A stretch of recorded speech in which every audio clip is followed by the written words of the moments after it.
Terminamos a leitura do livro em família. E agora, o que fazer?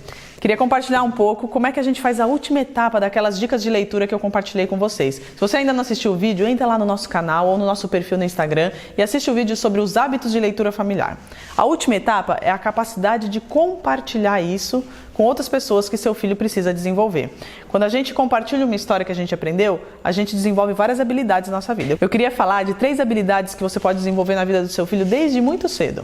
Primeira habilidade que a gente gostaria que ele desenvolvesse, a capacidade de reter e absorver os detalhes da história que ele ouviu. Então, assim que você terminou o livro, você quer saber o quanto seu filho reteve dos detalhes de personagens, da história e dos locais que ele ouviu para poder compartilhar com outra pessoa. Então chama algum amigo, um parente, alguém que ele tem intimidade, que ele não vai sentir vergonha. Se seu filho é mais blogueirinho, grava um vídeo com ele para que ele possa realmente compartilhar essa história que ele ouviu.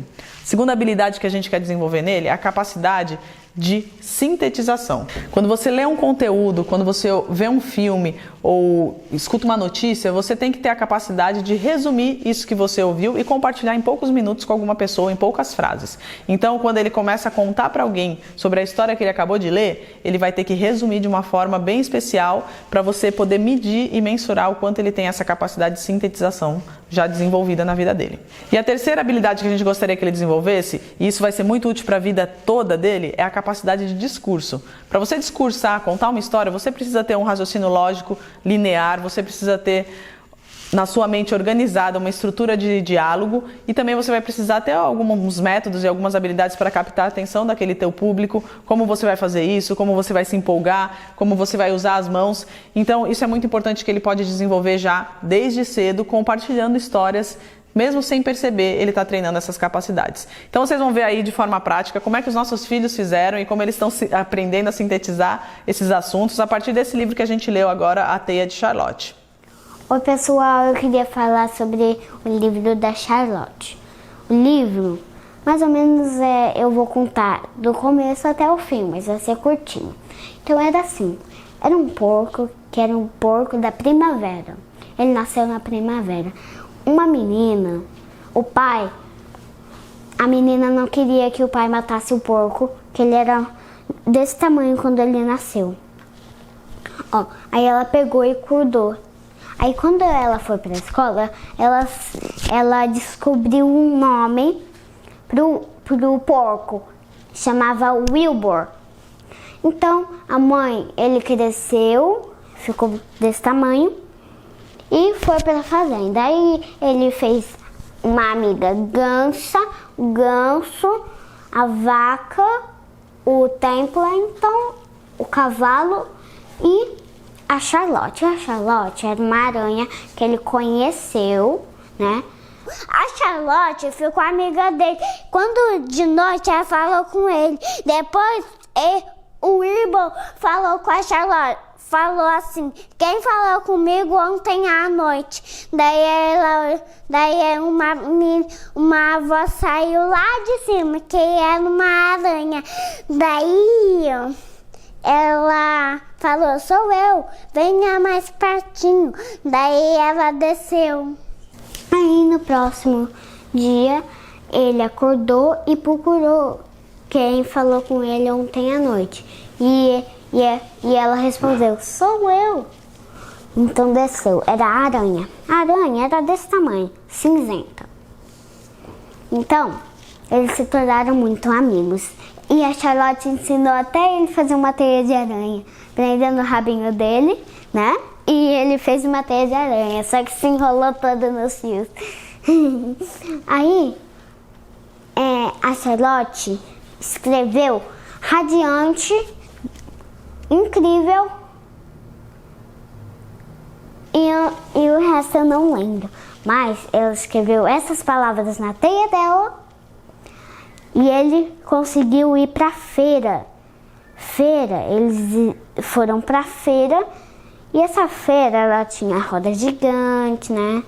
E a Fern e o Avery, que era o irmão da Fern, né?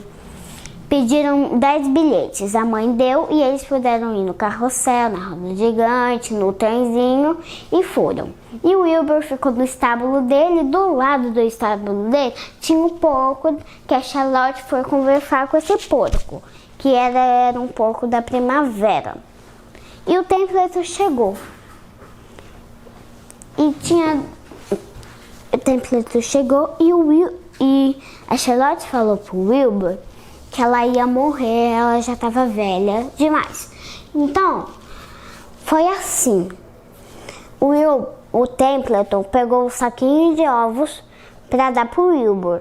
E o Wilbur levou ele na língua, levou ele dentro da boca. Quando ele chegou no estábulo, ele tinha vencido a competição, né? E ele chegou com uma medalha assim no pescoço que ele venceu.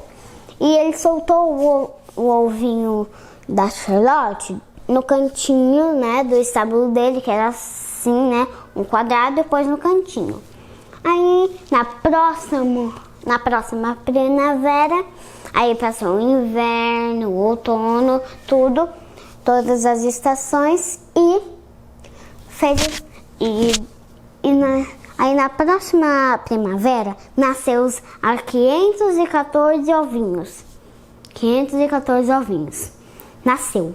E depois ele fazendo tudo embaixo, ficou teso lá na casa dele, lá em cima. Ele fazia daí ouviu outra voz, 3 vozes.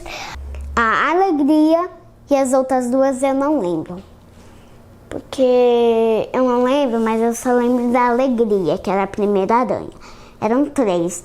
E o Wilbur ficou muito alegre. Aí tem uma parte muito legal que o Templeton, né, o rato, fala assim: se vocês precisarem de papel para escrever alguma coisa na teia, não olhem para mim. Foi muito engraçado. Eu amei essa parte, foi muito engraçado. Não olhem para mim, que eu não vou mais buscar papel. Sua mãe já pediu demais para mim. Ai, foi muito show. Tchau. Bom, vocês acabaram de ver então a Júlia aí com 6 anos e a Laila com 5, compartilhando um pouco dessa história que a gente acabou de ler. É interessante ver que alguns detalhes que marcaram ela não foi só por causa da leitura. A gente tem o hábito de desenvolver materiais de apoio em relação à leitura que nós estamos fazendo. Então, sempre que a gente lê um capítulo, se surge um local diferente, se surge uma dúvida, um animal ou alguma observação ou fala que foi dita por algum personagem, a gente tenta criar alguma atividade relacionada àquele conteúdo para que fixe na mente delas e que elas possam também aprender novos conteúdos a partir daquilo que foi dito no livro. Então a gente criou esse material de apoio para o livro A Teia de Charlotte. Ele é gratuito, é uma apostila com atividades diversas para criança de 4 a 10 anos e você pode também ter acesso lá no nosso canal, no Jungle School. Então, a partir desse material, eu vi que muitos detalhes que elas falaram aí no vídeo foi porque elas fizeram atividades relacionadas a esses capítulos que foram estudados. Bom, esse é um pouquinho de como a gente faz. Espero que você se inspire e possa usar isso na vida dos seus filhos, na sua família, de forma informal, não precisa ser grande show, mas que seja um hábito que você vai criar junto com a sua família.